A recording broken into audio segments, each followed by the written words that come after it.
झारखंड के बाद अब बंगाल में भी जयराम की दहाड़। बंगाल में हिट हुए टाइगर जयराम। टाइगर के गूंज से उठा बंगाल। जंगल महल की गलियों से एक आवाज आया है, उठो नौजवानों, फिर से इंकलाब आया। कोई आज बीजेपी में है, कल को तृणमूल में चला जाएगा। समाज आपका चिरंजीवी है, आप समाज के साथ रहिए।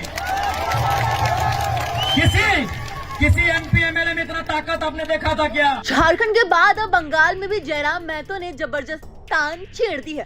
झारखंड की वही भीड़ उन्होंने वहां भी इकट्ठा किया। हालांकि टाइगर जयराम की रैली का मंजर देखने लायक था। इतना ही नहीं, जब लाखों की भीड़ के बीच टाइगर जयराम महतो ने जैसे ही बोलना शुरू किया, वैसे ही लोगों के अंदर की एनर्जी हाई होने लगी। कि जंगल महल की गलियों से एक आवाज आया है, जंगल महल की गलियों से एक आवाज आया है, उठो नौजवानों, फिर से इंकलाब आया।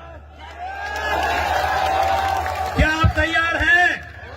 बैंक है, they have their vote banks because they are from NDA and India.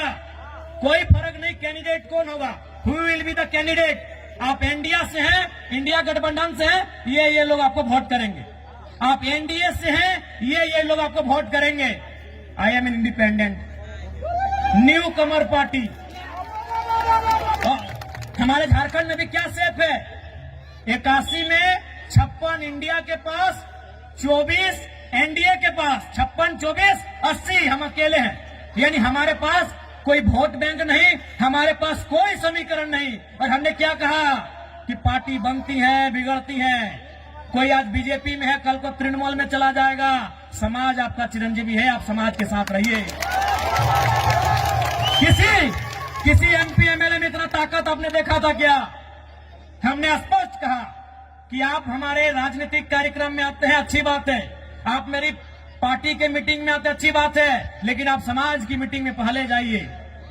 हमने एकमात्र भी एमएलए जिसने कहा था, जबकि आप भी जानते हैं 2029 में पता नहीं हमारा क्या होगा, क्योंकि हम नया विधायक है, हमारे पास कोई समीकरण नहीं है। तो इसलिए एक बात तय कीजिए कि आपको आजाद रहना है या गुलाम रहना है। तो भैया अगर आजाद रहना है तो आपको उस कौवे की तरह अपनी संस्कृति, अपनी परंपरा, अपनी आइडेंटिटी, अपनी पहचान, उसके साथ आपको जीना होगा। तो क्या ये नौजवान पीढ़ी जो हमारा आने वाला भविष्य है, क्या वो आज के इस कार्यक्रम के माध्यम से ये प्रतिज्ञा लेंगे कि आप अपनी परंपरा, अपनी संस्कृति, अपनी मातृभाषा को बचाएंगे? जो संघर्ष को चुनते हैं वही सफलता के करीब जाते हैं। आज का समय संघर्षों का समय है मेरे भाइयों। जो भी पर्व हम लोग मनाते हैं उसका एक संदेश होता है।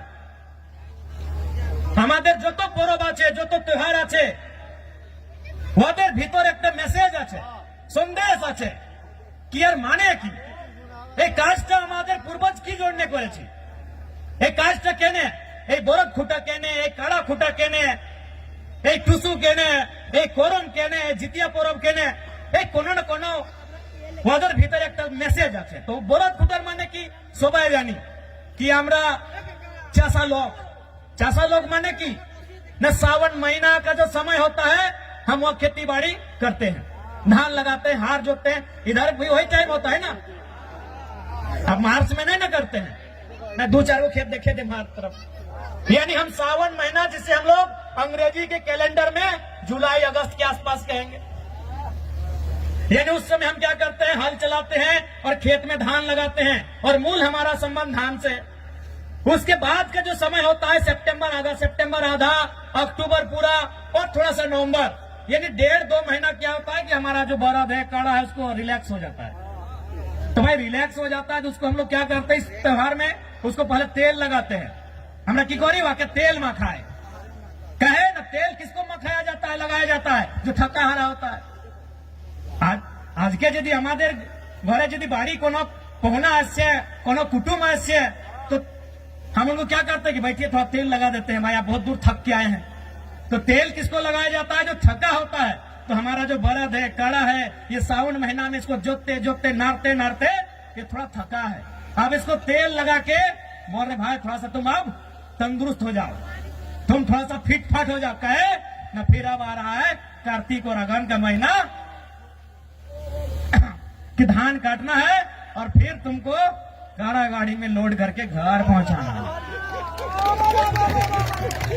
अब धान काटने के बाद फिर बरत गाड़ी में लोड करके घर भी पहुंचाना है और माड़ा भी रहना है, धान खिजाना भी है।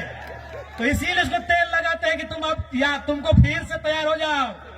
এই আমি এটাই না জিজ্ঞাসা করছি কি ভাই কোনো না কোনো আমাদের त्योहार আমাদের পরব মেসেজ আছে, तो मैसेज की ना हम आपको तेल लगा दिया फिटफाट और अभी खूंटा भी कहे कि उसको गुस्सा दिला रहे हैं कि भाई तुम और गुस्सा हो जाओ, तुम ही रागे तुम ही रिझे, कहे ना इसी गुस्सा के साथ मेरा खेत से धान उठाना। हम लोग का खेत भाई सब ज्यादा खेत आसान नहीं है, कुड़मीर खेत से धान उठा के लाना आसान है कि?